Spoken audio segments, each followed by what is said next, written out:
My name is Luis, and exactly 1 year ago, I landed at John F. Kennedy International Airport in New York City. The moment I stepped out of the plane, a cold breeze hit my face, a mix of salty ocean air and the unmistakable scent of the city. The towering skyscrapers, the flashing billboards of Times Square I had only seen in movies, and the endless flow of people rushing in every direction, it was overwhelming. I came from a small town called San Miguel, nestled in the mountains far away, where everyone knew each other. Leaving behind my family, my friends, and the quiet life I had known was one of the hardest things I have ever done. But I had to try. I dreamed of opportunity, of finding my own path in a place where anything seemed possible. The first few days I stayed in a tiny apartment in Queens, in a neighborhood called Jackson Heights. The streets were crowded with people from all over the world, Spanish, Bengali, Chinese, everyone speaking different languages, all mixed into a colorful tapestry of cultures. But to me, none of those words made sense yet. I could not understand a single phrase. Even something simple, like buying a MetroCard for the subway, felt like a puzzle I couldn't solve. I remember my first morning in the city. I walked down 37th Avenue to the corner store, hoping to buy some breakfast. I tried to ask for a coffee and a bagel, but my accent and broken words confused the cashier. He just stared at me for a moment and then asked something I didn't understand. I smiled awkwardly and pointed at the bagels behind the glass. Somehow, I got what I needed, but the feeling of helplessness stayed with me all day. Everywhere I went, I felt like an outsider looking in. The sounds of sirens, subway trains, and hundreds of voices speaking fast English made me dizzy. At night, the hum of the city mixed with the distant honking of taxis reminded me how small and alone I was in this giant place. There were moments I doubted myself deeply. I questioned whether I had made a mistake leaving home. Was this dream worth the loneliness? Would I ever be able to speak fluently, make friends, or build a life here? Yet, even in those darkest moments, I held on to a flicker of hope.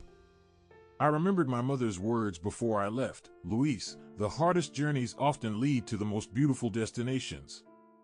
So, I forced myself to wake up every morning and try again. I studied signs, repeated phrases, watched every video I could find to learn English.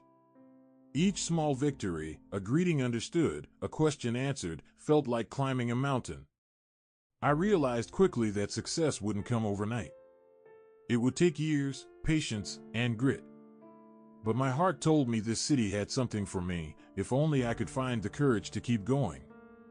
And so began my journey, from the unknown streets of Jackson Heights to the endless possibilities of New York City.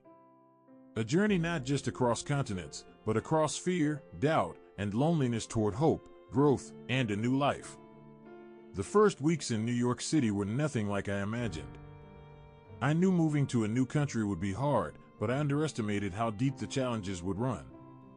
The language barrier was like an invisible wall separating me from the world around me. Every conversation felt like a test I was doomed to fail. I remember standing in the crowded subway station at Roosevelt Avenue in Queens, staring at a map full of lines and names I couldn't pronounce. I would watch people move so quickly, confidently, as if they owned the entire city. Meanwhile, I stood frozen, afraid to ask for help because I didn't know the words. When I finally did muster the courage to ask a passerby for directions, their quick answers sounded like a foreign song with no translation. Finding a job was the next mountain. With limited English and no American experience, most employers rejected my applications without even giving me a chance. I went to dozens of interviews, my heart pounding, palms sweating, only to be turned away because of my accent or the gaps in my resume. I worked odd jobs whenever I could, cleaning floors at night, washing dishes in a busy restaurant in Queens, delivering packages in the early morning. The work was exhausting, sometimes humiliating, but it paid the bills. Still, I knew I needed more if I wanted to truly build a life here. Loneliness hit me hard. The nights in my tiny Queens apartment were the hardest. I missed my mother's cooking, my father's jokes, the familiar sounds of San Miguel. I had no close friends and no family nearby. The city that never sleeps seemed to mock my solitude. There were moments when I doubted everything. I questioned if I was strong enough to survive this new life. Some nights, I cried quietly, feeling lost in a city of millions. But then I'd remind myself why I was here. I wasn't just escaping, I was fighting for a future. Slowly, I started to find small communities of people who spoke my language, who shared my struggles. I joined a local Spanish-speaking church, where I met others like me, immigrants chasing dreams. Their stories gave me hope and reminded me I wasn't alone. And despite the struggles, I found beauty in the city too. I'd sit in Central Park on quiet mornings and watch the sun rise behind skyscrapers. The city's energy was contagious, it pushed me forward. Every challenge was a lesson. Every no was a step closer to a yes. I realized that this city didn't just test me, it was shaping me, teaching me resilience, patience, and courage. In the midst of the chaos and confusion that defined my first months in New York, I realized something important: I couldn't do this alone. The city was vast and full of strangers, but somewhere out there, I needed to find a community, a place, or people that would help me feel like I belonged. One rainy afternoon, while wandering the streets of Jackson Heights, I noticed a small community center tucked between a bakery and a laundromat. Its faded sign read Queens Immigrant Support Network. I decided to go inside, unsure of what to expect. The room was small but warm. A handful of people from different backgrounds gathered there, speaking a mixture of languages. Some were studying English, others sharing stories about their struggles and hopes. I remember how nervous I was as I took a seat in the corner, barely able to introduce myself. But the smiles and gentle nods made me feel welcome. It was there I met Maria, a kind woman who became a mentor and friend. She was from Colombia and had been in the U.S. for over 10 years. Maria understood exactly what I was going through: the language barriers, the loneliness, the fear of failing. She invited me to join an English class they offered at the center every evening. Those classes changed everything. For the first time, I was in a room full of people who shared my fears but also my dreams. We laughed at our mistakes, encouraged each other to speak up, and celebrated every small success. Slowly, words that once felt impossible started to make sense. I learned how to order food properly, how to ask for directions clearly, and even how to tell little stories about my life. Outside the classroom, Maria helped me with practical things too: how to navigate the subway system, where to find affordable groceries, and even how to apply for jobs. She connected me with a local job fair where I met potential employers willing to give me a chance. More importantly, the center gave me a sense of belonging. For the first time since I arrived, I wasn't just a lonely immigrant struggling to survive, I was part of a community. I met people from Venezuela, Mexico, China, and many other places, all trying to build a new life. Sharing stories and struggles made my own challenges feel lighter. Of course, not every day was easy. There were moments of frustration when I forgot words or mispronounced sentences. Sometimes, I felt like giving up. But knowing I had people who believed in me made all the difference. That support became the foundation I needed to keep going. It was the light in the dark, the voice telling me you can do this. Without it, I don't know where I would be. As my English improved bit by bit, I began to feel a new sense of confidence, enough to try something I had never imagined before: sharing my story with others. It started as a simple idea, almost a joke, during one of my English classes at the community center. The teacher suggested we all practice speaking by telling stories about ourselves. When it was my turn, I nervously shared a few sentences about my journey from San Miguel to New York. Afterwards, Maria pulled me aside and said, "Luis, people want to hear your story. You have something powerful to share." Her words stayed with me. One night, I decided to record a short video on my phone, just me talking about my first day in the city, the fear, the excitement, the struggle to order that first coffee. I posted it on a small social media page I had created, with shaky English and lots of mistakes. I wasn't sure if anyone would watch or care. To my surprise, a few people did watch. Some left encouraging comments, others shared their own stories of moving to a new country. For the first time, I felt connected beyond the walls of my apartment. That little spark gave me courage. I started recording more videos, sharing daily struggles, practicing English, talking about cultural differences, and the small victories that kept me going. I wasn't perfect. My sentences were sometimes broken, my pronunciation rough. But I spoke honestly, from the heart.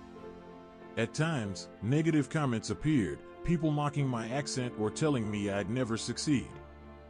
Those moments hurt deeply. I questioned if it was worth it, if I should just give up and stay quiet.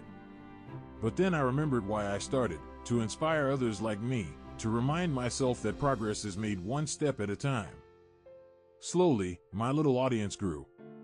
Strangers began sending messages saying my videos helped them feel less alone. That feedback fueled me, pushed me to keep improving, to keep sharing. Recording those videos became more than just a hobby, it became a lifeline. It was my way to practice English, to build confidence, and to turn my struggles into stories that could uplift others.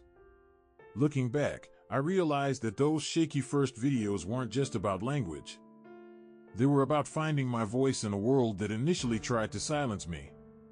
As my videos started to gain more viewers, I experienced a whirlwind of emotions. On one hand, there was excitement, people were actually listening to my story. On the other hand, the spotlight brought its own set of challenges I hadn't anticipated. At first, my subscriber count was small, just a few dozen. But those few people meant the world to me. I remember the first time someone told me my story inspired them to keep pushing through their own struggles. That message made all the late nights editing videos and the nervousness before posting worthwhile. But not everyone was kind. Negative comments started creeping in. Some mocked my accent, calling my English broken or childish. Others questioned why I even tried to speak publicly if I wasn't fluent. Those words cut deep.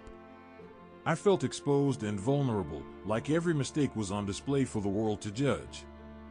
There were days when I thought about deleting everything, hiding away from the criticism. But then I reminded myself that every expert was once a beginner. My journey wasn't about perfection, it was about progress. I began to pay attention to the constructive feedback, using it to improve my pronunciation and grammar. I watched countless tutorials, practiced reading aloud, and even took online speech classes. With each video, I grew a little more confident. The hardest part was balancing everything, working long hours at my job, attending English classes, and trying to keep up with content creation. Sometimes exhaustion would overwhelm me. I questioned if I had the strength to keep juggling it all. But the thought of giving up never lasted long. Every comment of support, every new subscriber, reminded me why I started this journey. I wasn't just making videos for myself, I was building a community of people who believed in second chances and personal growth. Slowly but surely, my channel grew. I began collaborating with other immigrants, sharing similar stories, exchanging advice, and amplifying each other's voices. It wasn't just a platform for me anymore, it was a space where hope lived. Those early struggles taught me resilience. They shaped me into someone who didn't just survive hardship but used it as fuel to rise higher.